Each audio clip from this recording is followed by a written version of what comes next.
Solo se terminaron 52 de las botellas antes de que el auto se volcara. Ellis se quejó a sí mismo por estar equivocado sobre el kilometraje, porque solo habían avanzado unas 30 millas por la carretera, pero lo peor de todo, había pasado la rampa de salida que conducía a una casa de seguridad en Kingsland hace unas 5 millas. La autopista. El letrero sobre las diversas comidas había sido pintado con aerosol con una casa naranja brillante y una cruz, y pensó que podrían llegar al siguiente, o al menos cerca, porque el letrero también tenía marcado próximos 18º. Entonces, estarían retrocediendo, a menos que quisieran caminar otras 13 millas. Los dueños anteriores del vehículo debieron haber maltratado al pobrecito, abusando de los chequeos regulares de mantenimiento para arruinar su MPG como lo habían hecho, eso era absolutamente seguro. Ellis resopló irritado. Nick, como se vio después, quería ir de 13 hacia adelante. El entrenador y Rochelle querían volver los 5. Y Ellis, bueno, diablos, si supiera cuál era la decisión correcta, seguro que podría aguantar los siguientes 13, aunque sería un día terriblemente largo considerando los 10 que habían dejado atrás antes de adquirir el Pinto. Lo que más le preocupaba era la falta de vehículos con los que se habían cruzado en el camino. Habían pasado algunos en las últimas 30 millas, pero la mayoría de ellos habían sido destrozados o volcados. Eso, y habían pasado muchos zombies. Cuando todos salieron del auto, Nick comenzó a despejar el área, disparando Magnum limpiamente mientras derribaba a 6 de las monstruosidades errantes cercanas. El lugar probablemente esté repleto de estas cosas, dijo despreocupadamente, recargando. ¿Y qué decir de que el siguiente lugar no lo es? El entrenador lo miró. Nick le devolvió la mirada, metiendo su arma en la funda de su muslo. Nada. Pero al menos estaríamos más adelante. Hubo una breve pausa. Ellis se dio cuenta de que, en lo que respecta al entrenador, la discusión ya se había ganado en el momento en que Rochelle se puso del lado de él antes.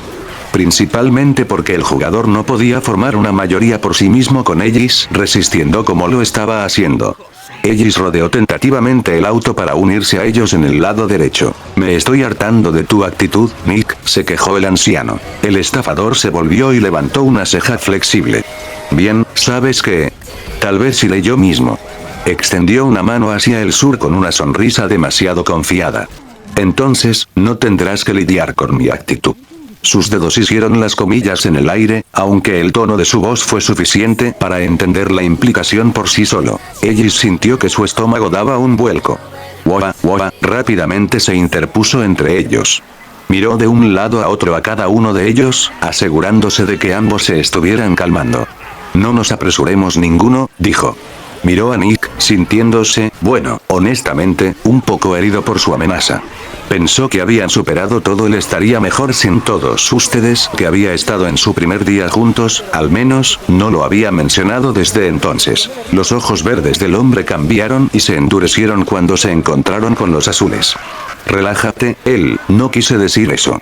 Como el infierno, gruñó el entrenador, cruzándose de brazos. La frente de Nick se arqueó hacia abajo, pero no dijo nada más, hundiéndose en un silencio melancólico. Rochelle se movió torpemente sobre sus pies, todavía de pie cerca del auto, habiéndose mantenido fuera de la discusión hasta el momento, probablemente no queriendo agravarla o empeorarla.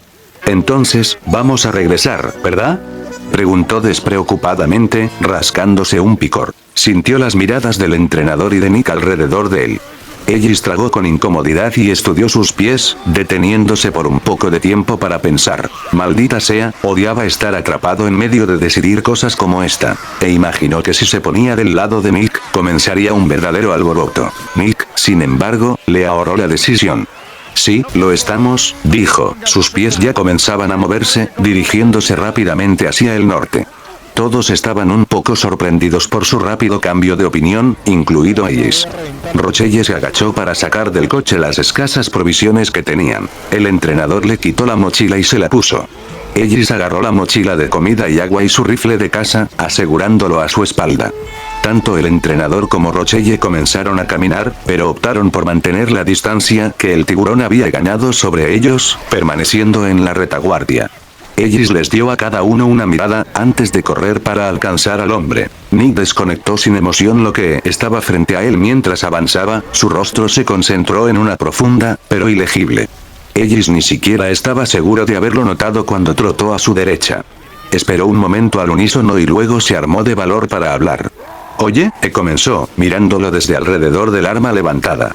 El estafador le prestó atención. Ellis rápidamente comenzó a jugar con su sombrero. Hubiera estado de acuerdo con Chu, sobre... Lo sé. Ellis inclinó la cabeza. ¿Lo hiciste?, preguntó. Hubo un sutil asentimiento y otro disparo de la Magnum. Ellis se enderezó, tirando de sus hombros hacia atrás. Dieron un pequeño crack con el estiramiento. No estaba seguro de qué decir a eso, porque si Nick de hecho lo sabía, como decía que lo sabía, eso parecía una razón más para discutir presionando a Yule que ceder y volver a Kingsland. No es así. Los ojos verdes revolotearon. Pero gracias. Oh, no hay problema, dijo Ellis arrastrando las palabras. Jugueteó con la pistola que llevaba en la cintura. ¿Quieres ayuda?, preguntó. Nick no respondió por un momento, recargando una vez más. Ellis parpadeó y luego se sonrojó, esperando no haberse equivocado con la oferta. Su tono cambió rápidamente a uno de disculpa. Sé que lo tienes cubierto, no estoy enojado contigo, chico. Una sonrisa aleteó en sus rasgos, como para probarlo. Pero Ellis estaba ocupado impresionado por su habilidad para leerlo con tanta facilidad. Un poco irritado por la situación, admitió el jugador, pero tú no. Ellis se rascó la nuca. Esa fue mi culpa. Nos tienes otras 25 millas por el camino, le recordó Nick. Lo que habría sido una caminata de un día completo tomó media hora gracias a ti. Supongo que su estado de ánimo comenzó a mejorar. Él sonrió apreciativamente. Oye, ¿te quedarás de guardia conmigo esta noche? El estafador se rió. Pareció sopesar algo en su cabeza antes de responder. Ellis vio que el hombre esbozaba una sonrisa furtiva. No tienes que preguntar. No es una cita. El pueblerino sintió que se sonrojaba por segunda vez. La razón por la que los habían emparejado la primera vez en Savannah era porque ninguno de los dos se había cansado todavía. Desde entonces se había convertido en la rutina. Él y Nick se quedaron despiertos durante 6, luego el entrenador y Rose quedaron despiertos durante 6, luego llegaron lo más lejos que pudieron en las próximas 12 horas antes de repetir el proceso.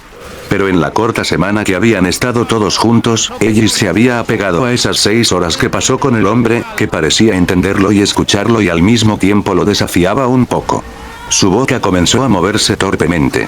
No, pero, quiero decir, bueno, pero el estafador se apresuró a tranquilizarlo. Por supuesto que lo haré, él. Cambió su Magnum a su izquierda. Toma a la derecha, ¿de acuerdo? Voy a practicar un poco con este lado. Ellis levantó su pistola y sonrió. Sabía que el hombre no necesitaba la práctica, pero no le importaba, simplemente feliz de ser aceptado tan fácilmente. No, papo, no te pongas al final. Tienes que morir con honor hasta el final.